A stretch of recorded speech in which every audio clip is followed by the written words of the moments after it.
विश्वविद्यालय अनुदान आयोग यानी यूजीसी को लेकर देश दो फाड़ हो चुका है। एक ऐसा कानून जिसे बताया जा रहा है कि यह बराबरी का अधिकार देता है, लेकिन क्या यह वाकई में ऐसा है या इसके पीछे कुछ और ही पक रहा है। लिहाजा अब इसे लेकर सवाल उठने लगे हैं। सवाल है कि क्या यह कानून बराबरी की तरफ एक कदम है या किसी खास तबके को कटघरे में खड़ा करने की तैयारी। क्या कैंपस में इंसाफ का नया पैमाना तय हो रहा है या सियासत की नई जमीन सींची जा रही है।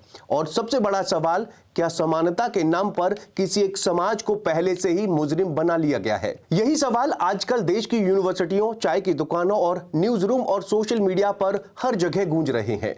विश्वविद्यालय अनुदान आयोग का नया फरमान उच्च शिक्षण संस्थानों में समानता को बढ़ावा देने के नियम 2026 के कागजों में तो इंसाफ, बराबरी और तहजीब का पैगाम लेकर आया है, मगर जमीन पर आते ही इसने सियासत, समाज और सोच तीनों को दो धड़ों में बांट दिया है।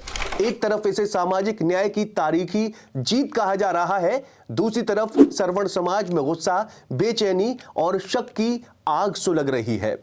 यूजीसी का दावा है कि 15 जनवरी 2026 से लागू ये नियम कैंपस में आयोजित भेदभाव की जड़ काटने के लिए जरूरी थे।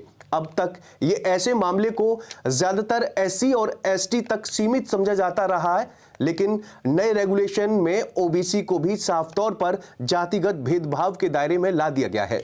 मतलब यह कि अब ओबीसी छात्र, प्रोफेसर और कर्मचारी भी अपने साथ हुए किसी भी कथित भेदभाव की औपचारिक शिकायत दर्ज करा सकेंगे। कानून की जबान में यह समान अवसर है, मगर आलोचकों की नजर में यह संदेह की तलवार है जो हर वक्त सर्वण समाज के सिर पर लटकती रहेगी।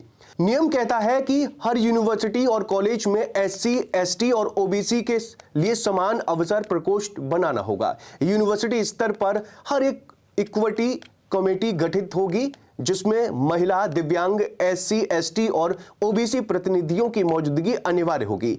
यह समिति हर 6 महीने में रिपोर्ट बनाकर यूजीसी को भेजेगी। सुनने में सब कुछ बहुत मुंतजिम, बहुत तरजीब से सजा हुआ लगता है, लेकिन सवाल यह है कि इस तस्वीर में सामान्य वर्ग कहां खड़ा है या कहीं खड़ा है भी या नहीं। यहीं से सर्व समाज का आक्रोश खुलकर सामने आता है। जयपुर में करणी सेना, ब्राह्मण महासभा, कायस्थ महासभा और वैश्य संगठनों ने मिलकर सर्व समाज समन्वय समिति यानी S4 बना ली।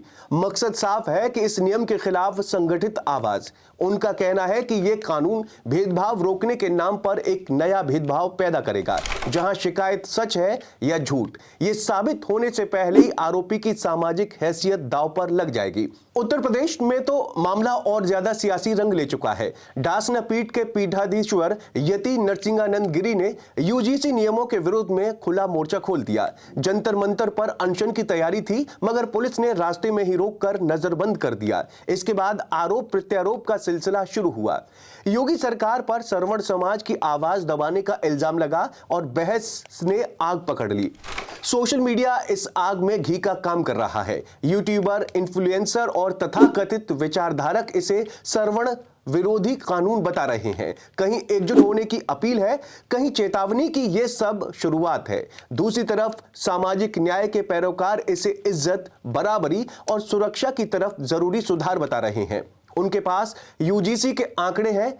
पिछले 5 साल में जातिगत भेदभाव की शिकायतों में 118.4% की बढ़ोतरी। 2019 और 2020 में 175 शिकायतें, 2023 और 2024 में 378, कुल 704 यूनिवर्सिटी और 1553 कॉलेजों में 1160 शिकायतें। सवाल यह है कि क्या आंकड़े पूरी सच्चाई बयां करते हैं या सिर्फ अपनी दलील मजबूत करने का हथियार हैं। आलोचक याद दिलाते हैं कि एससी एसटी अत्याचार निवारण अधिनियम को लागू हुए 36 साल हो चुके हैं, फिर भी उत्पीड़न की घटनाएं खत्म नहीं हुई। समर्थक कहते हैं कि तो फिर सख्ती और जरूरी है। विरोधी पलटवार पूछते हैं, लेकिन झूठी शिकायतों का क्या। बरेली के मजिस्ट्रेट अलंकार अग्निहोत्री ने इसे सामान्य वर्ग के छात्रों को स्वघोषित अपराधी बनाने जैसा बताया है। सुप्रीम कोर्ट में दायर जनहित याचिका में नियम के सेक्शन 3C को अभिव्यक्ति की स्वतंत्रता, समानता और व्यक्तिगत आजादी के खिलाफ बताया जा रहा है। यूजीसी सफाई देता है कि नियम धीरे धीरे लागू होंगे। मकसद किसी को निशाना बनाना नहीं बल्कि सुरक्षित और बराबरी वाला माहौल बनाना है।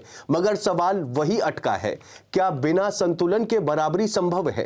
क्या इंसाफ के नाम पर एक नया डर पैदा करना सही रास्ता है? यह नियम अब सिर्फ शिक्षा का सुधार नहीं रहा, यह सामाजिक बहस, एक सियासी औजार और शायद आने वाले यूपी चुनाव 2027 की पटकथा का हिस्सा बन चुका है। कैंपस से निकलकर अदालत, सड़क और संसद तक इसकी गूंज सुनाई दे रही है। जवाब अभी किसी के पास नहीं है, बस सवाल है, शक है, गुस्सा है और एक सस्पेंस जो आने वाले महीनों में और गहराएगा। खैर, आपका इस बारे में क्या कहना है कमेंट करके जरूर बताएं और वीडियो पसंद आई हो तो चैनल को जरूर सब्सक्राइब करें, लाइक करें और शेयर जरूर करें।